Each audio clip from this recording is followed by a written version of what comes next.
సాయి సతీష్ గారు, ఇంట్లో ఉండాల్సిన చెట్లేంటి, ఉండకూడని చెట్లేంటి, కారణాలేంటి? మనకి ప్రధానంగా ప్రతి ఇంట్లో ఉండాల్సిన మొట్టమొదటిగా మనకి తులసి చెట్టు ఉండాలి. దానికి ఉన్నంత నెగెటివ్ అంటే ఎంతటి నెగెటివ్ ఎనర్జీనైనా తను తీసుకుంటుంది. Okay.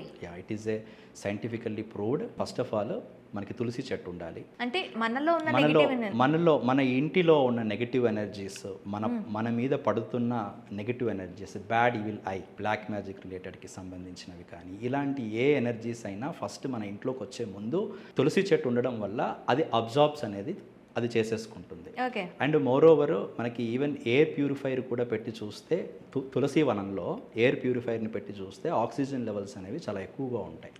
It is scientifically proven. మీరు ఏ విష్ణుమూర్తి మనకి టెంపుల్స్కి వెళ్ళినా కూడా మనకి తులసి తీర్థం ఇస్తారు. అవును.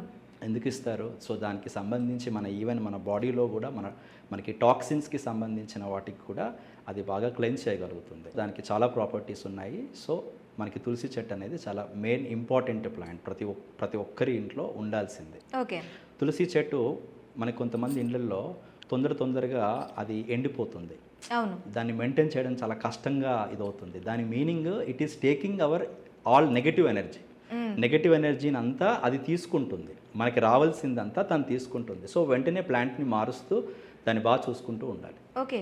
అంటే ఇలా తరచూ ఇంట్లో నిద్రపోతుంది తులసి అంటే ఖచ్చితంగా దానికి అర్థం మనలో ఉన్న నెగిటివ్ ఎనర్జీస్ అన్నీ పోతున్నాయని.